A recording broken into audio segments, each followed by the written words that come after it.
जय हिंद, राम राम, राधे राधे प्यारे साथियों। आशा करता हूँ आप सब बहुत अच्छे होंगे। इससे पिछली वीडियो पर जो मैंने कट ऑफ को लेकर बनाई थी, उस पर आप सब साथियों को बहुत अच्छा रिस्पांस था और बहुत सारे लोगों का कमेंट्स उसमें थे कि जिसमें ये पूछा था कि रिजल्ट कब तक आ जाएगा, फाइनल आंसर की कब तक आ जाएगी। तो उन सारे डाउट्स को लेके मैं आज दूसरी वीडियो लेके आपके बीच में आया हूँ।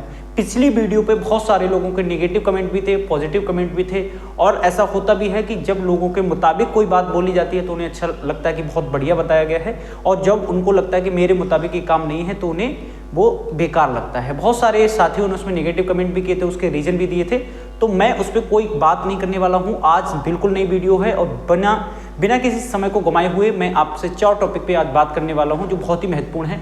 एक पहला है कि फाइनल आंसर की कब तक आ जाएगी, रिजल्ट कब तक आ जाएगा, डॉक्यूमेंट्स वेरिफिकेशन के लिए जो डॉक्यूमेंट वेरिफिकेशन होता है उसके लिए महत्वपूर्ण डॉक्यूमेंट्स क्या क्या होंगे। ठीक है, तो सबसे पहले प्यारे साथियों मैं बात करता हूं आपसे कि फाइनल आंसर की कब तक आ जाएगी। तो मेरे हिसाब से या जो भी अपडेट्स हैं अब तक अंदर की, क्योंकि कुछ साथी जो पहले से उसमें जॉब कर रहे हैं, मैं सारी जानकारी तभी आपको शेयर करता हूं जब मैं उनसे फ़ोन कॉल पे या किसी तरह से संपर्क करके बात कर लेता हूँ कि क्या अंदर चल रहा है, जो लिपिक के पद पे हैं या फिर जो अंदर विभागीय जो डॉक्यूमेंट्स वगैरह होते हैं उनके कार्य में लगे हुए जो साथी हैं। ठीक है, पिछली जो भर्ती से मेरे को साथी भर्ती हुए हैं उनके आधार पे। तो फाइनल आंसर की मैंने बात की थी, तो मुझे ये पता चला है कि फाइनल आंसर की या तो अक्टूबर के लास्ट में, अक्टूबर के अंतिम सप्ताह, या नवंबर की प्रथम सप्ताह। मतलब आपका जो फाइनल आंसर की आने वाली है वो इसी के अक्टूबर लास्ट या नवंबर के फर्स्ट वीक में आने वाली है। फिर मैं बात करता हूँ रिजल्ट की। तो मुझे अब तक की जो जानकारी है या पिछले जो भर्तियां हुई हैं उनके हिसाब से मैं अगर आपको बताऊं, और वैसे भी भर्ती बहुत ज़्यादा लेट हो चुकी है, उसके आधार पे अगर मैं बताऊं और अंदर जिस तरह की तैयारियां चल रही उसके आधार पे बताऊं, तो फाइनल जब आंसर की आपकी आ जाएगी उससे 4 या 5 दिन के अंदर, 4 या 5 दिन की मैक्सिमम समय मैं आपको बता रहा हूँ, 4 या 5 दिन के अंदर आपका रिजल्ट आ जाएगा। मतलब आप मान सकते हो कि रिजल्ट के लिए केवल कितने दिन है आपके पास 15 दिन है। ये मैक्सिमम मैं आपको बता रहा हूँ, 15 दिन रिजल्ट के लिए बचे हुए हैं। अगले 15 दिन में आपको उत्तर प्रदेश पुलिस 60,244 की जो भर्ती है उसका आपको रिजल्ट देखने को मिलेगा। ठीक है, कितने दिन में, आने वाले 15 दिन में। फिर मैं बात करूंगा डॉक्यूमेंट वेरिफिकेशन की। देखो यहाँ पे बहुत सारी महत्वपूर्ण बातें हैं। डॉक्यूमेंट वेरिफिकेशन, भाई देखो साथियों, 2 तरह से डॉक्यूमेंट्स वेरिफिकेशन होता है। पहला जो डॉक्यूमेंट वेरिफिकेशन होता है वो आपके लिए रनिंग के लिए बुलाया जाता है उससे पहले होता है, और एक डॉक्यूमेंट वेरिफिकेशन तब होता है जब आपकी ट्रेनिंग हो जाती है उस समय के लिए। तो अभी जो डॉक्यूमेंट्स आपका वेरिफिकेशन होगा, ये डॉक्यूमेंट वेरिफिकेशन आपका जब रिजल्ट आ जाएगा, रिजल्ट के बाद जब आपका रनिंग का एडमिट कार्ड आएगा उसके लिए होगा। एडमिट कार्ड आ जाएगा आपका रनिंग का, तो ठीक है। और एक डॉक्यूमेंट वेरिफिकेशन आपका बाद में होगा जब आपकी ट्रेनिंग हो जाएगी। ठीक है, तो अभी जो डॉक्यूमेंट वेरिफिकेशन हो रहा है ये आपका किसके लिए हो रहा है, जो आपके रनिंग के लिए हो रहा है। इसके लिए क्या क्या महत्वपूर्ण डॉक्यूमेंट्स चाहिए होंगे मैं ये आपको बताने वाला हूं। ठीक है, ये आप नोट कर लीजिएगा। अगर आपको किसी प्रकार की कोई दिक्कत लग रही है तो वो आप अपने डॉक्यूमेंट्स पूरे कर लीजिए। अगर आपको लग रहा है कि हाँ मेरा रिजल्ट आ जाएगा या मैं उसमें भर्ती प्रक्रिया में शामिल हो सकता हूं, तो और रनिंग तो आप लोगों की चल ही रही होगी, तो मैं यहाँ पे वो डॉक्यूमेंट्स बताने वाला हूं आपको जो आपको चाहिए होंगे। ठीक है, सबसे पहली बात, सबसे पहला जो डॉक्यूमेंट्स आपको चाहिए है वो एप्लीकेशन फॉर्म। एप्लीकेशन फॉर्म, आपके पास एप्लीकेशन फॉर्म होना चाहिए। अगर आपके पास एप्लीकेशन फॉर्म नहीं है तो क्या करें, तो परेशान होने वाली कोई बात नहीं है। एप्लीकेशन फॉर्म पहली बात तो वो वहाँ जो भर्ती विभाग आपको, भर्ती बोर्ड जो आपको बुलाएगा रनिंग के लिए, वहाँ सुविधा होती है कि वो आपको डाउनलोड करके दे देंगे। पहले आपकी जिम्मेदारी बनती है कि अगर आपके पास है तो आप एप्लीकेशन फॉर्म। दूसरी जो सबसे महत्वपूर्ण बात है वो है आधार कार्ड। आधार कार्ड, और मैं बताऊंगा अगर मिस्टेक है तो क्या करें, अगर किसी के नाम में मिस्टेक है, ये सारी चीजें मैं आपको आज बताऊंगा। आधार कार्ड। तीसरा, फोटो, 5 से 10 फोटो। कितने फोटो, 5 से 10 फोटो आपके पास होने चाहिए। ठीक है, उसके बाद मूल निवास प्रमाण पत्र। उसके बाद आपको जाति प्रमाण पत्र, जो केवल किसके लिए, SC, OBC और EWS वालों के लिए चाहिए होगा। जनरल वालों के लिए और अदर स्टेट वालों के लिए ये नहीं चाहिए होगा। जाति प्रमाण पत्र, मूल निवास, और आपका क्या हो जाएगा, 10th व 12th की मार्कशीट। मार्कशीट, क्योंकि आपकी जो डेट ऑफ बर्थ है वो इसी के आधार पे होगी, 10th या 12th की मार्कशीट के आधार पर, ठीक है। तो ये डॉक्यूमेंट्स आपको चाहिए होंगे जो आपके रनिंग के लिए आपको क्या बुलाया जाएगा उस समय जब आपका एडमिट कार्ड आ जाएगा। तो एक तो आपके पास एडमिट कार्ड होगा ही, एप्लीकेशन फॉर्म आपके पास होना चाहिए, आधार कार्ड आपके पास होना चाहिए, 5 या 10 फोटो होनी चाहिए, मूल निवास प्रमाण पत्र होना चाहिए, जाति प्रमाण पत्र होना चाहिए SC OBC EWS के लिए, और 10th और 12th की मार्कशीट होनी चाहिए। अब ये अगर आपके आधार कार्ड में कोई भी मिस्टेक है, और अगर आपके आधार कार्ड में कोई मिस्टेक है तो इसका कोई सोल्यूशन नहीं है, इसका एक ही सोल्यूशन है कि आप अपना आधार कार्ड अपडेट करवा लो। इसके अलावा कोई, देखो बात को आपको बहुत दिक्कत होने वाली है, तो अगर आपके आधार कार्ड में कोई अगर दिक्कत है तो ये वहां किसी भी प्रकार से मान्य नहीं होगा। तो पहली बात, आप आधार कार्ड को संशोधन करवा लो। अब कुछ बच्चे कहेंगे कि सर मेरे नाम में कुमार लगा हुआ है लेकिन उसमें सिंह हो गया है, सिंह लगा हुआ है कुमार हो गया है, या पापा के नाम में सिंह नहीं लगा हुआ, पापा के नाम में पाल लगा हुआ, ये सारी जानकारी मैं आपको बताऊंगा। पहली बात तो आधार कार्ड में किसी भी प्रकार की मिस्टेक, किसी प्रकार की गलती मान्य नहीं होगी। दूसरी बात, 5 या 10 फोटो कौन से होने चाहिए, क्या वो एप्लीकेशन फॉर्म वाले होने चाहिए? नहीं, ये सब बिल्कुल जरूरी नहीं कि वो फोटो होनी चाहिए जो आपने एप्लीकेशन फॉर्म में लगाए हैं। आपकी रिसेंटली फोटो होनी चाहिए, जब आप वहां जा रहे हो उससे 2-4 दिन पहले के वो फोटो होनी चाहिए, ठीक है। मूल निवास प्रमाण पत्र, मूल निवास प्रमाण पत्र कौन सा होना चाहिए? तो मूल निवास प्रमाण पत्र प्यारे साथियों इतनी जल्दी एक्सपायर नहीं होता है, तो वो तो चली जाएगा। फिर आपका जाति प्रमाण पत्र, बिल्कुल जरूरी नहीं कि जाति प्रमाण पत्र आपका नया होना चाहिए, जाति प्रमाण पत्र आपने जो अपने उसमें लगाया है वही वाला होना चाहिए जो आपने फॉर्म अप्लाई करते समय लगाया था।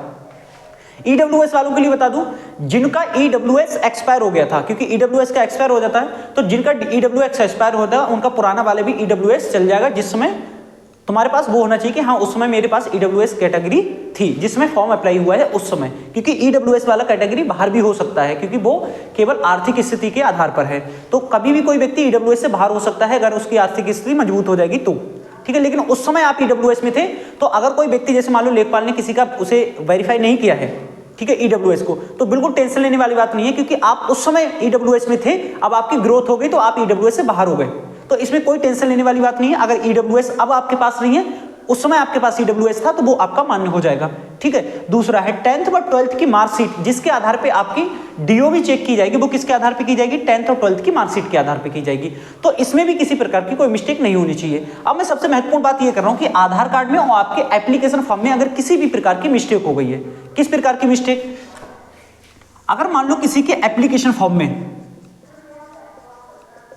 किसी के एप्लीकेशन फॉर्म में कुछ मिस्टेक हो गई है, किस तरह की मिस्टेक? फॉर्म भरते समय आपका आधार कार्ड बिल्कुल ठीक है, आपकी मार्कशीट बिल्कुल ठीक है, बाकी सारे आपके डॉक्यूमेंट्स ठीक है, लेकिन फॉर्म अप्लाई करते समय कुमार सिंह इस तरह के लग गया, या कोई कुछ भी लग गया उसके साथ में एक्स्ट्रा, या कोई भी मिस्टेक हो गई है, नाम वगैरह की मैं बात कर रहा हूं केवल, ठीक है, नाम की, या DOB में किसी प्रकार की मिस्टेक हो गई है, ठीक है। तो आपको क्या करना है? आपको कुछ नहीं करना है, एक शपथ पत्र बनवाना है। क्या करना है? एक शपथ पत्र बनवाना है, और ये शपथ पत्र आपका कहां से बनेगा? कचहरी से।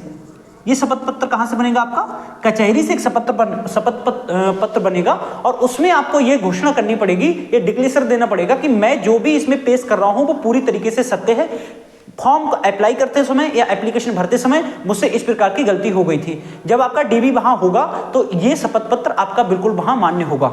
तो जिनके एप्लीकेशन फॉर्म में किसी तरह की मिस्टेक हो गई है, एप्लीकेशन फॉर्म भरते समय किसी प्रकार की मिस्टेक हो गई है, तो उन्हें बिल्कुल भी डरने की जरूरत नहीं है प्यारे साथियों, क्योंकि एक आपको केवल शपथ पत्र बनवाना है। अब हम बात करें, जैसे मान लो किसी के आधार कार्ड में नाम और है, सिंह लगा हुआ है, मार्कशीट में किसी को कुमार लगा हुआ है, तो आप देखो मार्कशीट तो सही नहीं करवा सकते, तो आप आधार कार्ड ठीक करवा लो।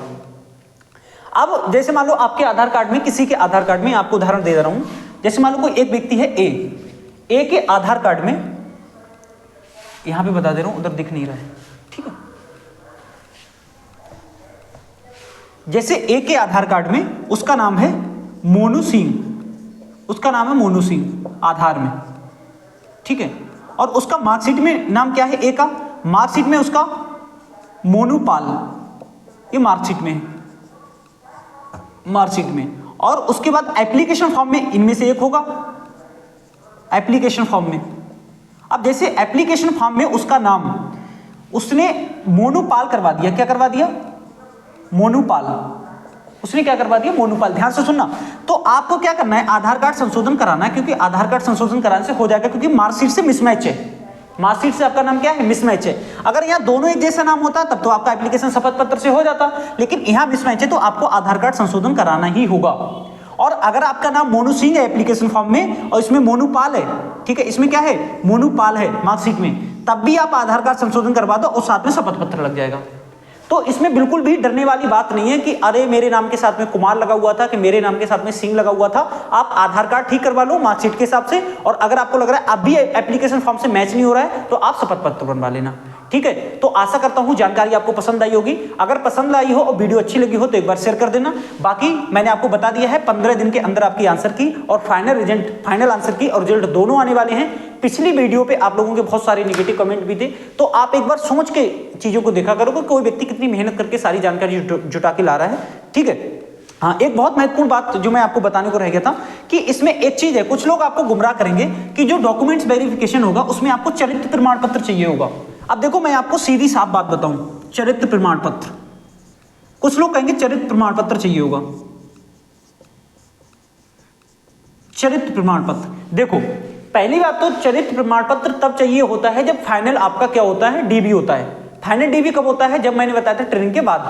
तो फाइनल डीबी के बाद आपका चरित्र प्रमाण पत्र चाहिए होता है जब आपकी आमद होती है, जब आपकी पोस्टिंग होती है उसके लिए, ठीक। तो अभी जो डीबी होगा वो आपका किसके लिए हो रहा है, केवल रनिंग के लिए हो रहा है। ये डीबी आपका किसके लिए हो रहा है, रनिंग के लिए होता है। आपके यहाँ चरित्र प्रमाण पत्र की कोई भी आवश्यकता नहीं है। और चरित्र प्रमाण पत्र बनने में कम से कम 3-4 माह लग जाते हैं, ठीक है। 3-4 माह नहीं तो 1 माह आराम से लग जाएगा इसके।